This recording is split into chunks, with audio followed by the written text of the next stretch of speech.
जब तुम्हें बिना किसी कारण के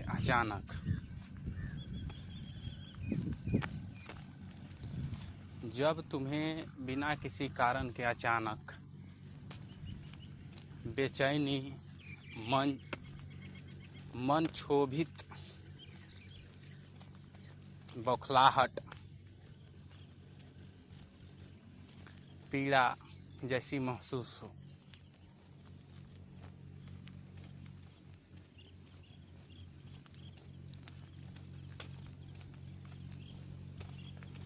तो तुम क्या करते हो? बस तुम्हें उसके साथ कुछ देर रुको, ठहरो, उस परिस्थिति के साथ, उस समय के साथ तुम कुछ देर रहो।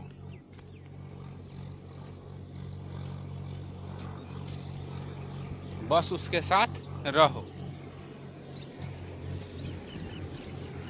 तुम जब कुछ देर उसके साथ शांति से रहते हो तो कुछ समय बाद वो स्वतः ही हवा में गायब हो जाते हैं, जैसे वो कभी थे ही नहीं। समझे? तो तुम्हारे जीवन में या तुम्हारे मन बुद्धि में अचानक कभी कुछ ऐसा हो जाए तुम्हारे चित्त में, तो तुम्हें बेचैन नहीं होना चाहिए। तुम्हें कुछ देर वहाँ रुकना चाहिए।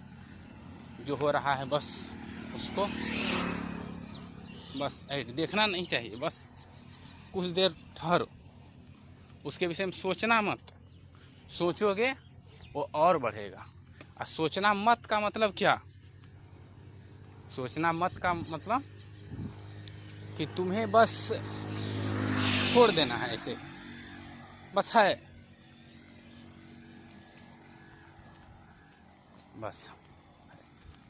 बस है, कुछ भी नहीं है, कुछ भी नहीं है, बस है। कुछ देर धैर्य रखो।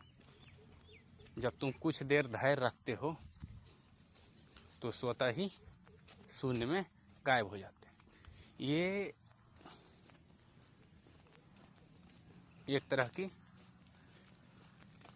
इस मानव की वो सुषुप्त सोई हुई आदिम काम है, आदिम कामना है, आदिम इच्छाएं हैं, जो इस शरीर के माध्यम से, इस चित्त मन बुद्धि के माध्यम से कभी कभी किन्हीं परिस्थितियों में वो अचानक प्रकट हो जाती हैं। तुम्हें उनके बारे में चिंता करना नहीं होता है। तुम उनके बारे में कुछ देर छोड़ दो, चिंता मत करो, वो स्वतः ही गायब हो जाता है। ठीक?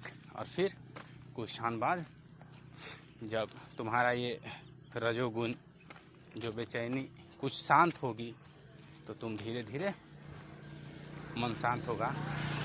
जब तुम्हारा मन शांत हो जाए, अब लगे कि मैं अब फ्रेश हूँ, मस्त हूँ, जब तुम्हें अंदर आनंद जैसा महसूस हो, सात्विक महसूस हो, सत्व गुण महसूस हो, तो तुम्हें शांत होना चाहिए।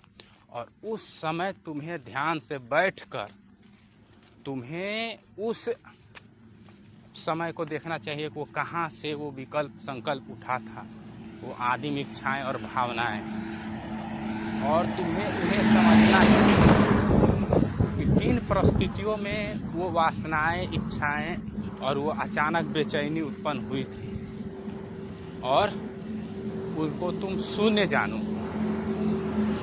कैसे शून्य जानोगे? तुम ये देखो कि उसका कोई मतलब नहीं है, उनका कोई सार नहीं है। और कैसे ये देखोगे? तुम देखो वैसे कि आज तक इस संसार में कुछ भी कभी रहा भी नहीं है, तो वो कैसे रह सकता है? ना तुम्हारा बचपन रहा, ना तुम्हारा जवानी रहा, ना तुम्हारा बड़ा बुढ़ापा रहा, ना तुम्हारा मृत्यु रहा, ना तुम्हारा पुनर्जन्म रहा, और ना फिर बचपन रहा, जवानी रहा, कुछ भी नहीं रहा, और ना इस प्रकृति का कोई भी चीज़ रहा, तो वो कैसे रह सकता है? वो बस तुम्हारे सागर में उठने वाली थोड़ी सी लहर है जो तुम्हें लगता है कि बेचैन कर दिया। वो तुम्हें बेचैन नहीं करता है, वो बस तुम्हें एहसास दिलाता है सावधान। क्या कहता है? सावधान। समझे? तो यही चीज़ है तुम्हें सावधान करने के लिए। कौन सावधान करता? प्रकृति। किससे? जो तुम अभी बन बैठे हो उसे। अहंकार।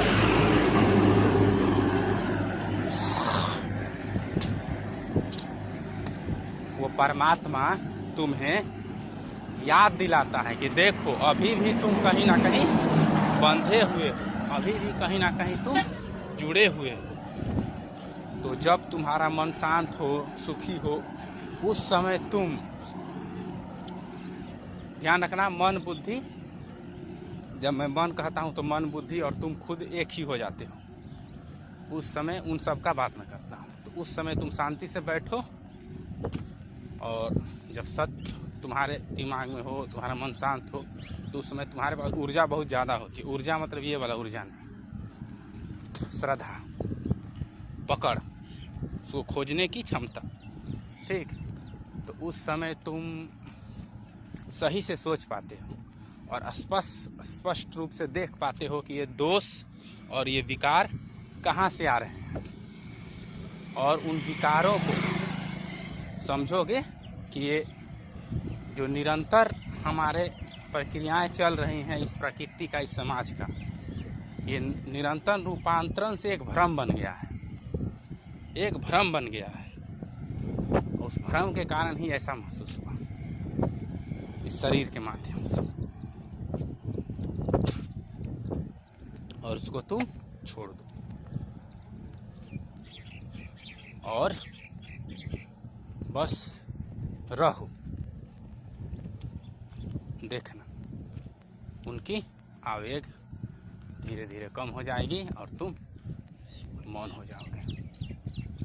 तुम मौन नहीं हो जाओगे, तुम अंततः खुद ही मौन हो, और वो सदैव रहता है, वो तुम ही रहते हो। तो यही है जो तुम उस विपरीत परिस्थिति में अपने शरीर के लिए, अपनी भावनाओं के लिए और अपने संबंधों के लिए उससे उचित उस विपरीत समय में कर सकते हो।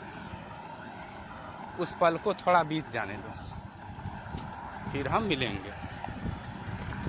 ठीक? उस पल को शांति से तुम्हें बीत जाने देना चाहिए। उसी समय तुम्हें डिसीजन नहीं लेना चाहिए। तुम्हारा अहंकार बहुत बेचैन होता है उसी समय निर्णय लेने के लिए। इसी में आवेग में आकर कितने लोग पदभ्रष्ट हो जाते हैं। जब कोई ज्ञानी ज्ञान से ओतप्रोत होता है तो उसका जो ज्ञान का अहंकार है ना, उसे ले डूबता है। जब एक सांसारिक व्यक्ति होता है, वो भी जिस समय वो अपने कर्तव्यों का पालन करता है तो उसका कर्तव्य भी उसे ले डूबता है। उसके अंदर एक जोश होता है, उसे महसूस होता है कि मैं करता हूँ, और उसके अंदर एक पावर जैसा दिखता है कि मैं ये उखाड़ कर फेंक दूंगा। वो एक अहंकार है जो उसे गड्ढे की ओर ले जा रही है। इसलिए जब तुम्हें कुछ भी महसूस हो, जब भी तुम्हें ये लगे, जब भी तुम्हें ये लगे कि तुम्हारे साथ कुछ हो रहा है, ध्यान दो, जब भी तुम्हें कुछ लगे कि तुम्हारे साथ कुछ भी हो रहा है, उसी क्षण तुम मौन हो जाओ।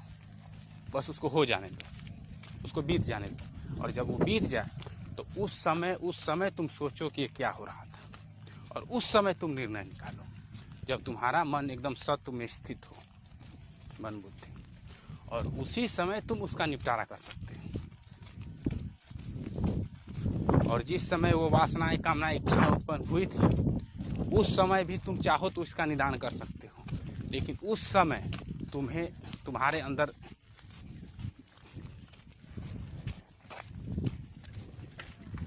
बहुत ही मजबूती से, बहुत ही अधिक श्रद्धा होनी चाहिए।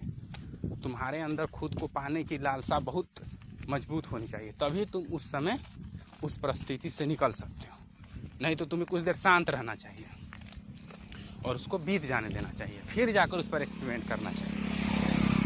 नहीं तो तुम उल्टा पुल्टा निर्णय लोगे और अपने आप को ज्ञान के योद्धा घोषित कर दोगे, या तो तुम दुनिया को तारने वाले घोषित कर दोगे, या तो तुम अपने दुनिया के सबसे बड़े देशभक्त घोषित कर दोगे और तुम खुद के पैर पर कुल्हाड़ी मार दोगे और आसपास जो है उसके भी पैर पर कुल्हाड़ी मार दोगे। इसलिए विपरीत परिस्थिति से बचने के लिए तुम ये कर सकते हो।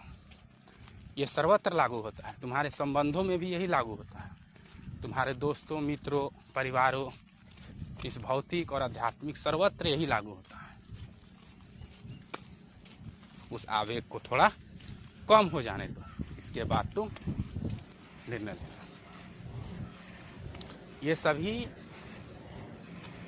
समझे, नहीं समझोगे तो मत समझो।